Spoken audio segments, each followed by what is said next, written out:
Hello friends, welcome to my YouTube channel. মই টৰুলটা আজি আপোনালোকৰ সন্মুখত এটা নতুন ৰেচিপি লৈ আহিছো। বয়লাৰ মাংস কিদৰে দৈ মিলাই মানি বনাব পাৰি। সো কিদৰে বনাইছো মই আপোনালোকে ভিডিওটো আগলৈকে চাই থাকক। কি বস্তু মই তাত দিছো। সো পলম নকৰি মই ভিডিওটো আৰম্ভ কৰো। প্ৰথমতে মই এই চিকেন এখিনি লৈছো। এখিনি সব এখিনি চিকেন এখিনি ধুই লৈছো ভালকে প্ৰথমতে। তাত অলপ মই নেমু ৰস অলপ মই চেপি দিছো চিকেনখিনি। চেপাৰ পিছত এটো ভালদৰে এটো মিলাই দিছো। মিলোৱা হোৱাৰ পাছত ইয়াত মই এতিয়া অলপ নিমখ মানে যি অনুযায়ী মানে দিব বিচাৰে সোৱাদ অনুযায়ী দিব পাৰে। ইয়াত এচামুচ নিমখ মই ইয়াত অলপ মিলাই ললো।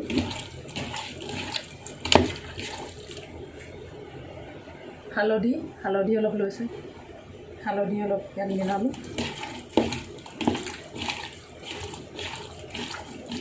প্লাস অলপ ৰঙা জলকীয়া পাউডাৰ। ভালদৰে মিলাই লোৱাৰ পাছত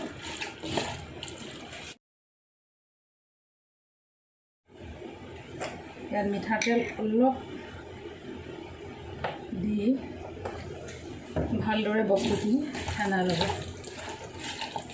সেইটো পিছত এইখিনি হেনাই লৈছোঁ। কালাৰটো এনেকুৱা আহিছে। এইবোৰ হেনোৱাৰ পাছত তাৰপৰা মই দহি মিলাবৰ কাৰণে এইটো দহি পেকেট লগত লৈ লৈছোঁ। তো লাহেকৈ দহিবোৰ মই মিলাই দিছোঁ।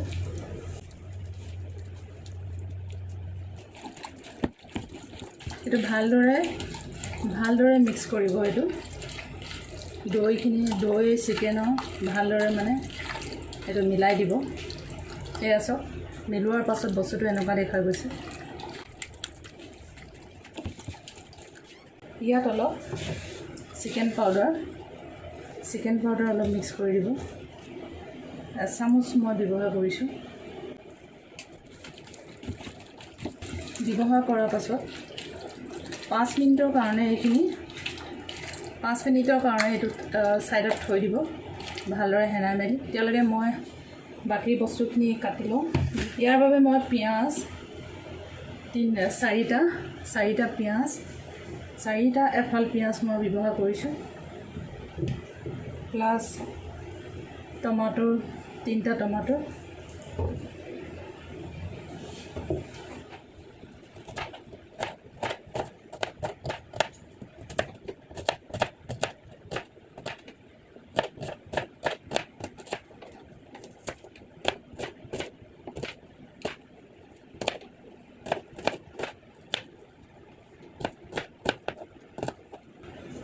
পিঁয়াজখিনি কটা আল্টিমেটলি হৈ গৈছে। এতিয়া মই কেৰাহীখন গৰম কৰিম। গৰম হোৱাৰ পিছত মই মাষ্টাৰ অইল কেনত সৰিয়হ তেলটো ব্যৱহাৰ কৰোঁ।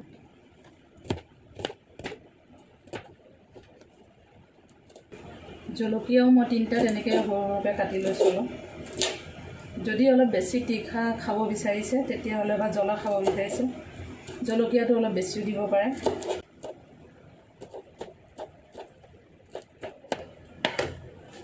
অইল ঢালিছোঁ। লাহে অইল ঢালিব আৰম্ভ কৰিছোঁ।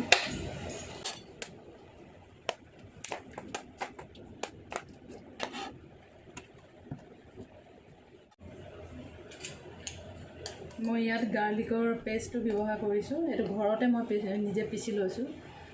নহৰু জলকীয়া আৰু আদা দি এইটো মই পিচি লৈছোঁ। ইয়াত মই এইটো এচামুচ মিলাই দিছোঁ। এতিয়া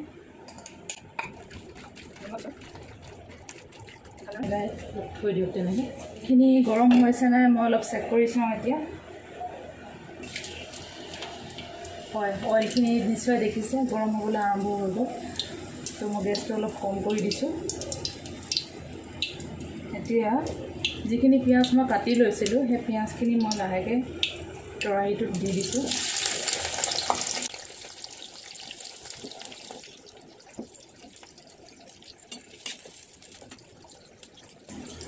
লগত যিখিনি মই নহৰু আদা আৰু জলকীয়া পিচি ৰাখিছিলোঁ তাৰ এচামুচ দিছোঁ ইয়াত।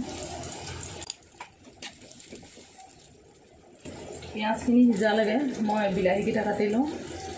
3টা বিলাহী দিছোঁ। 3টা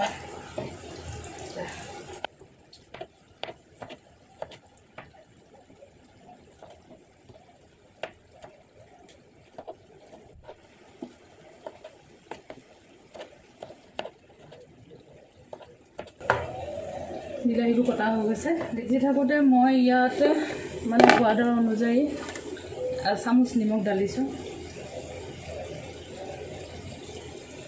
আধা চামুচ হালধি দিয়াৰ পাছত এইটো ভালদৰে এইটো মিলাই দিয়ক পিঁয়াজত।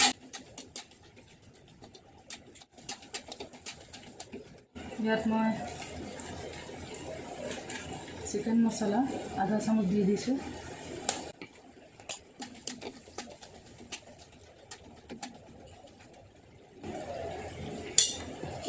ইয়াত ঢাকনটো লগাই দিছোঁ। অলপ পিঁয়াজখিনি গলাৰ পাছত বিলাহীখিনি মই দি দিম তাত। এতিয়া মই যিখিনি বিলাহী কাটি লৈছিলোঁ সেই বিলাহীখিনি মই লাহেকৈ ইয়াত দি দিছোঁ।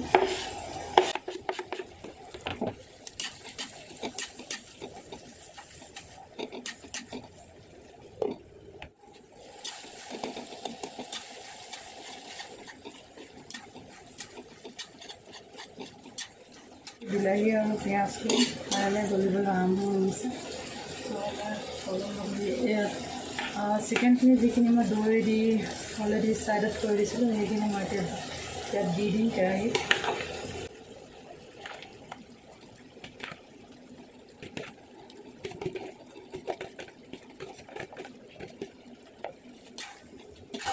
লাহেকৈ এইটো বস্তুটো হিলাই দিব। মই নহৰু আদা আৰু জলকীয়া পিচি লৈছিলোঁ, সেইখিনি মই অলপ দি দিওঁ।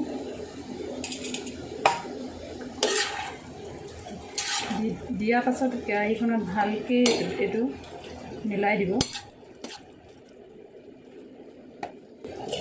তাৰপিছত ঢাকন লগাই দিব আৰু মিডিয়াম ফ্লেমত থৈ দিব। এইটো সিজিবৰ কাৰণে আধা ঘণ্টামানলৈকে বস্তুটো সিজাব লাগিব ভালকৈ। হেল্ল' ফ্ৰেণ্ডছ, আধা ঘণ্টা হৈ গৈছে, গতিকে মই গেছটো বন্ধ কৰি দিছোঁ। আধা ঘণ্টাৰ পিছত চিকেনখিনি দেখাত তেনেকুৱা হৈছে। চব এইটো কালাৰটো এনেকুৱা আহিব ধৰিছে।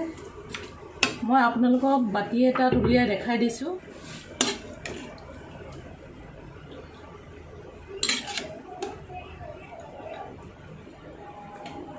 এয়া চাওক, মোৰ ৰেচিপিটো কেনেকুৱা লাগিলে আপোনালোকে কমেণ্ট কৰি জনাবলৈ নাপাহৰিব। আৰু চেনেলটো যদি ভাল পায় লাইক, শ্বেয়াৰ আৰু ছাবস্ক্ৰাইব কৰিব। তেতিয়া মই আগলৈও তেনেকুৱা ভিডিঅ' বনাবলৈ প্ৰেৰণা দিয়ে। আৰু যদিহে আপোনালোকে চিকেনখিনি বনোৱাত কিবা প্ৰব্লেম হয় তেতিয়াহ'লে মোক কমেণ্ট বক্সত কমেণ্ট কৰিব। Okay, thank you, bye bye, safe life, okay.